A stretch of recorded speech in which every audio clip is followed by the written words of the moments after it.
Friends, welcome to மாங்கனி இல்லம். இன்றைக்கி ரொம்ப ஸ்பெஷலான ஒரு ஸ்வீட் ரெசிபி தாங்க பார்க்க போகிறோம்.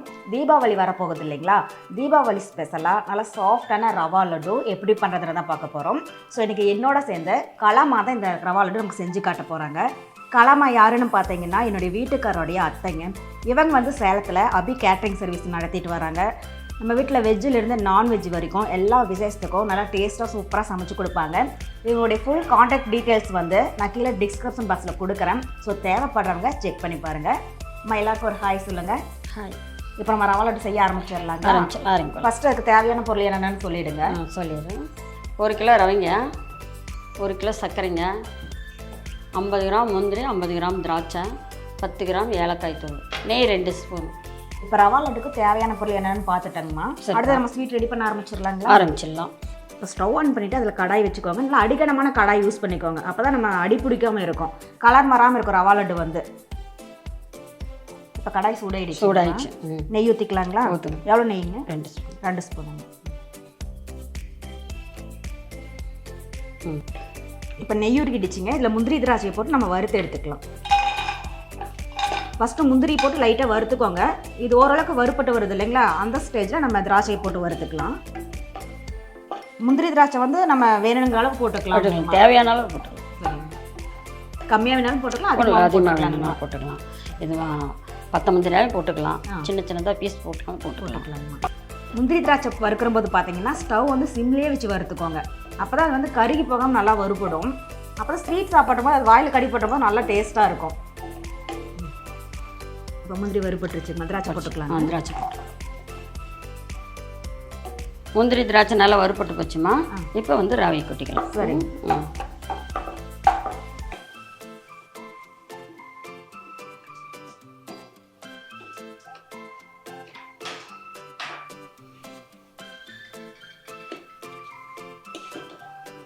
அந்த நெய்லேயே ரவையை போட்டு வறுத்துக்கணும். நல்லா முந்திரி திராட்சையோட நல்லா வறுபட்டு நல்லா வறுத்து எடுத்து நல்லா வாசம் வரும். சரிங்க. அப்போ எடுத்து ஒரு இதில் பாத்திரத்தில் கொட்டிக்கலாம்.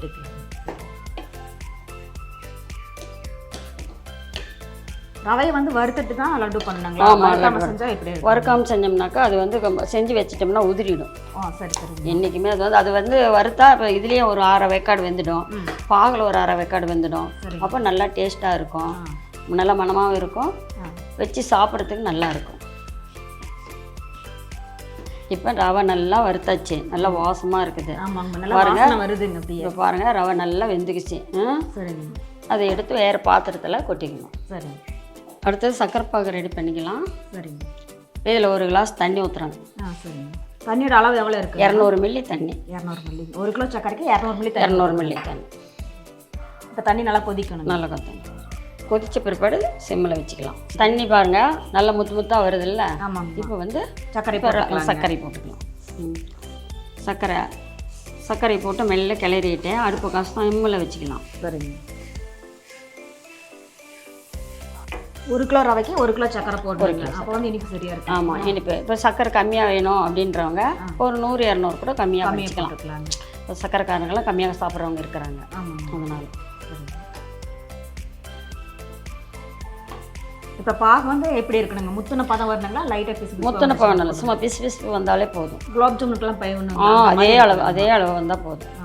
அதே அளவு வந்துன்னா நம்ம ரவையை போட்டு ஒரு கிளறி ஒரு 1/2 அன் ஹவரோ இல்லை ஒரு 20 நிமிஷமோ வச்சோம்னாக்கா அது நல்லா ரவை இந்த பாகில் வெந்து அப்படியே நல்லா இருக்கும்போது பால்களெல்லாம் தொடக்கூடாது, நெய் தொட்டு நல்லா உருண்டை பிடிச்சிக்கணும். பால் தொட்டோம்னா அது 2 நாளைக்கு தான் இதாகும், அது ஒரு மாதிரி வாசனை வந்துடும். நெய் தொட்டோம்னா நல்லாயிருக்கும். வச்சுட்டு இருந்து பிள்ளைங்களுக்கு கொடுக்கறதுக்கு, யாராச்சும் வரம்பரம் வந்தாலும் கெஸ்ட்டுங்க வந்தாலும் கொடுக்கறதுக்கு நல்லாயிருக்கும். இது எவ்வளோ நாளைக்கு நம்ம ஸ்டோர் பண்ணி வச்சுருக்கோம்? இது 15-20 நாளைக்கு வச்சுட்டு இருந்தாலும் ஒன்றும் ஆகாது, நல்லா இருக்கும், வாசனை எதுவும் வராது. ஏன்னா பாகும் ஊற்றிடுது. அந்த இதுவும் நம்ம நல்லா வறுத்து கொட்டிட்டோம் நெய்யில், வேறு எதுவுமே இதில் சேரல, அதனால் எல்லாம் நல்லாயிருக்கும்.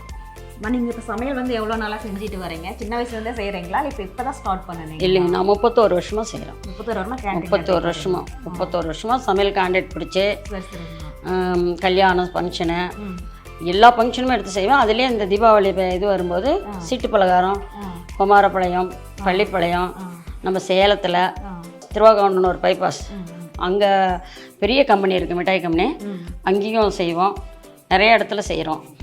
கல்யாண சீசனில் கல்யாணம் ஆர்டர் கொடுத்தீங்கன்னா இத்தனை பேருக்கு ஆர்டர் செஞ்சு கொடுத்தோம். ஆர்டர் அவங்க கொடுத்தாங்கன்னா நாங்கள் எங்கள் இடத்துலையே எல்லாம் வச்சு செஞ்சு அவங்களுக்கு கொடுப்போம். இல்லை அவங்க இடத்துல வந்து செய்யுங்கனாக்கா அவங்க இடத்துக்கே போய் செஞ்சு கொடுப்போம். ஸ்வீட் மட்டும்தான் செய்வீங்களா இல்லை நீங்கள் டிஃபனு எல்லாமே ரெடி பண்ணி? எல்லாமே சாப்பாடு ஐட்டம் அங்கே போய் செய்யறதாலும் செய்வீங்க, வீட்டிலே ரெடி பண்ணி கொண்டு போய் கொடுத்துருவீங்க? இல்லை வீட்லேயே ரெடி பண்ணி கொடுப்பேன். அதான் அவங்களுக்கு வசதி எப்படியோ அம்மா நீங்களே செஞ்சு கொடுத்துருங்கன்னாக்கா நாங்கள் செஞ்சு கொடுத்துருவோம். இல்லைன்னாக்கா அவங்க இடத்துக்கே போய் செஞ்சு கொடுத்துருவோம். ஒரு சிலர் வந்து நீங்கள் எல்லாம் வாங்கி போட்டு எங்கள் இடத்துக்கு வந்து செஞ்சு கொடுங்க எங்கள் கண்ணு முன்னாடி அப்படின்னு சொல்லி கேட்பாங்க. அப்போ அவங்க கண்ணு முன்னாடியே போய் நாம் ஜாமான்மெல்லாம் வாங்கி போட்டு செஞ்சுட்டு எங்கள் அமௌண்ட் இவ்வளோ ஆகுது அப்படின்னு சொல்லுவோம். இப்போ இது 31வது வருஷம் நடந்துட்டு இருக்கு. இன்னும் கொஞ்சம் இப்போ பாருங்கள் அந்த வெள்ளை இது இருக்குதுல்ல, அந்த இது முடிஞ்சு அப்படி இன்னும் கொஞ்சம் அப்படி கொப்பளிச்சு வரும்போது ரவையை நம்ம போடணும். இப்போ சக்கரை வந்து கரைஞ்சிடுச்சிங்க. சக்கரை கரைஞ்சிடுச்சு பாருங்கள், சர்க்கரையே கொஞ்சம் கூட இல்லை பாருங்கள், ஒரு சக்கரை கூட இல்லை. இன்னும் கொஞ்சம் அந்த பிசு பிசுப்பு வர வரைக்கும் இருக்கு. ஆமாம். இப்போ வந்து இப்போ பொங்கி வருது, கொஞ்சம் அனல் குறைச்சிக்கணும், சிம்மில் வச்சுக்கணும். நீங்கள் ஆர்டர் வந்து எவ்வளோ பேருக்கு எடுப்பீங்கம்மா? எவ்வளோ பேர்லேருந்து சமைச்சு கொடுப்பீங்க? கல்யாணத்துக்கெல்லாம் 1500 பேர் தான் வருவாங்க. இந்த கல்யாணம் இது இந்த ஃபங்க்ஷன் வருதில்ல, கோயில் ஃபங்க்ஷனு, அதுக்கெல்லாம் 3000 4000. இப்போ இந்த தை மாதம் பண்டிகையெல்லாம் போடுறாங்க, சாண்டமா பண்டிகைலாம் போடும்போது 10,000 பேர்த்துக்கு கூட இந்த வருஷம் சமைச்சு கொடுப்போம். போன வருஷமும் செஞ்சோம், இப்போ இந்த வருஷமும் பண்டிகை போட்டுக்கிறாங்க சேலத்தில், அதுவும் செய்வோம். இந்த பாவு ரெடி ஆகிடுச்சான்ட்டு நம்ம பார்க்கணும், என்ன ஆகலை, இன்னும் கொஞ்சம், இன்னும் 1 செகண்ட் இருக்கும். பாருங்கள், நான் பார்த்தேன், எனக்கு கரெக்டாக இருக்குது, நீங்கள் பாருங்கள். பாருங்கள், சக்கரை பாகு ரெடி ஆகிடுச்சு. நம்ம எப்பவுமே குலோப் ஜாமுனுக்கெல்லாம் செஞ்சுருப்போம் இல்லைங்களா, கொஞ்சம் அப்படியே பிசு பிசுப்பாக இருக்கும், அந்த மாதிரி இருக்குங்க. கம்பி பதம்லாம் வரல, தொட்டு பார்த்தீங்கன்னா தெரியுது நல்லா பிசு பிசுன்னு வருது. கை பாருங்கள் இப்படி இருக்கு பாருங்கள். இந்த மாதிரி இருக்கிற மாதிரி நீங்கள் சக்கரை பாகு ரெடி பண்ணிக்கோங்க. இப்போ ரவை கொட்டலாம், கொஞ்சம் கொஞ்சமாக போட்டு கலருங்க, கொஞ்சம் கொஞ்சமாக. இது கட்டியெல்லாம் விழுகாது, விழுகாது, கட்டியெல்லாம் விழுகாது. சரி சரி. 2 பேர் இருந்தாலும் செய்யறதுன்னா ஒருத்தரே கூட டக்குன்னு செஞ்சு முடிச்சிடலாம். தாராளமாக விழுகாதுங்கிற போது கட்டியெல்லாம் ஒருத்தரே செய்யலாம், தாராளமாக ஒருத்தரே செய்யலாம். பெரியவங்க வயசானவங்களுக்கு கூட கொடுத்தோம்னா வயிறு கெடாது. நல்லா கூட சாப்பிடலாம். அது ஒன்று. ரவை வந்து வறுக்கிறதுலையும் நல்லா வெந்துடும், இப்போ இந்த பாகலையும் வெந்துடும். சரி. இப்போ ஏலக்காயில் பார்த்தீங்கன்னா சக்கரை 2 ஸ்பூன் போட்டு பவுடர் பண்ணி வச்சுக்கோ, நல்லா பவுடர் ஆகிடுச்சு பாருங்கள். 2 ஸ்பூன் போட்டு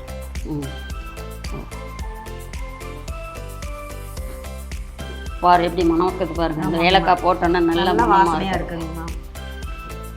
இப்போ அடுப்பு ஆஃப் பண்ணிடலாம். இந்த பக்கத்துலேயே அவரோட அடுப்பு ஆஃப் அப்படி ஆஃப் பண்ணிட்டு ஒரு 5 செகண்ட் விட்டுடுங்க, அப்படியே இறுக்கிடும். இப்போ நம்ம உப்புமா செஞ்சால் அப்படியே இறுக்கிடுது இல்லை, அந்த டைமுக்கு வரும்போது நம்ம உருண்டை பிடிச்சிக்கலாம்.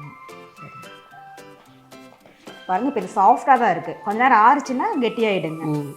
அதுக்கப்புறமா நமக்கு வேணுங்கிற சைஸில் உருண்டை பிடிச்சிக்கலாம். நம்ம அதை எப்படி ஆற வைக்கிறதா இருந்தாலும் ஆற வைக்கலாங்க, இல்லைன்னா அர்ஜென்ட் அப்படின்னா ஃபேன் காற்றுல வச்சு கூட ஆற வச்சுட்டு வந்துடலாம். இப்போ நம்ம போய் ஃபேன் காற்றுல ஒரு 1/2 மணி நேரம் வச்சுருந்து எடுத்துகிட்டு வந்துடலாங்க. இப்போ நல்லா ஆறிடுச்சிங்க. சரிங்க. அதனால் வந்து இப்போ வந்து நெய் கையில் தொட்டுக்கிட்டு நல்லா உருண்டை பிடிச்சிக்கலாம். லைட்டாக கை பொறுக்கிற சூட்டில் இருக்கு, கை போய்க்குது. அதனால் பாருங்கள், இப்படி எடுத்து பாருங்கள், நல்லா அழுத்தி உருண்டை பிடிச்சிக்கணுங்க. சைஸில் நமக்கு வேணுங்கிற சைஸில் உருண்டை பிடிச்சி, எந்த சைஸில் வேணும்னாலும் பண்ணி நல்லா அழுத்தி உருண்டை பிடிச்சிக்கணும். அப்போ உதிர்ந்து போகணும். ஆமாம், ரொம்ப ஆறிடுச்சுன்னா உதிர்ந்து போகும் இல்லைங்கம்மா. கொஞ்சம் ஒன்றும் பயந்துக்கல. இது நெய் தொட்டு பிடிச்சிக்கலாம். உங்களுக்கு பழக்காயிடுச்சுங்க, டக்குன்னு பிடிச்சிடுறீங்க. நீங்கள் ரவா லட்டுலாம் செஞ்சீங்கன்னா எவ்வளோ லட்டு செய்வீங்கம்மா? நாங்கள் வந்து 1000 கணக்காக செய்வோம். இப்போ பண்டிகைக்கு செஞ்சது வந்து 5500 ரவா லட்டு செஞ்சீங்க. நீங்கள் ஒருத்தங்களே செஞ்சிருவீங்களா? இல்லை, எங்கள் ஆளுங்கள்லாம் இருக்கிறாங்க, 50-60 பேர் இருக்கிறாங்க. சரி சரி. இப்போ ரவா லட்டு ரெடி ஆகிடுச்சிங்களா? ரெடி ஆகிடுச்சுமா. சரிங்க. இது வந்து நெய்யில் வறுத்து பாகில் போட்டு எடுத்து நெய் தொட்டு உருண்டை பிடிச்சது. சரிங்கம்மா. இது வந்து பால் தெளித்து உருண்டை பிடிச்சது. இதுக்கு என்ன வித்தியாசம்னா, இது நல்லா வெள்ளையாக இருக்கும். சரிங்கம்மா. ஓகேவா? இது வந்து கொஞ்சம் மாசலாக இருக்கும், அவ்வளோதான் வித்தியாசம். சரி. ஆனால் ரெண்டுமே நல்லா சாஃப்டாக இருக்குங்க. ரெண்டும் நல்லா சாஃப்டாக இருக்கும், டேஸ்ட்டாக. இது வந்து மாசக்கணக்கில் நம்ம வச்சிருந்து சாப்பிடலாம். இது வந்து ஒரு 2-3 நாள் நல்லா இருக்குங்க. ஒரு 5 நாளைக்கு நல்லா இருக்கும். ஃப்ரிட்ஜில் வைக்கிறீங்களா, வெளியே வச்சு சாப்பிடலாம்? வெளியே வச்சுருக்கலாம், வெளியே வைக்க வேண்டியதில் வெளியே வச்சு சாப்பிடலாம். நல்லா இருக்கும், எந்த ஒரு பிரச்சனையும் வர நல்லா இருக்கும். இப்போ நம்ம 1 கிலோ ரவைக்கு 65 லட்டு கிடைச்சிருக்குங்கம்மா. மீடியம் சைஸில் 65 லட்டு வந்திருக்குங்கம்மா. பிடிக்கிற சைஸை பொறுத்து இருக்குது. இது சின்ன சைஸ் போட்டால் இது கொஞ்சம் பெரிய சைஸாக இருக்குங்கம்மா. இப்போ ஒரு லட்டு டேஸ்ட் பண்ணி பார்க்கலாங்க. பாருங்கள் லட்டு எவ்வளோ நல்லா சாஃப்டாக இருக்குன்ட்டு. ரவா லட்டு நல்லா டேஸ்ட்டாக இருக்குங்க.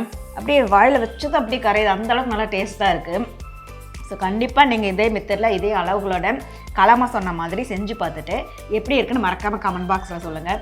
என்னுடைய இந்த ரெசிபி வீடியோ உங்களுக்கு பிடிச்சிருந்தா லைக் பண்ணுங்கள்.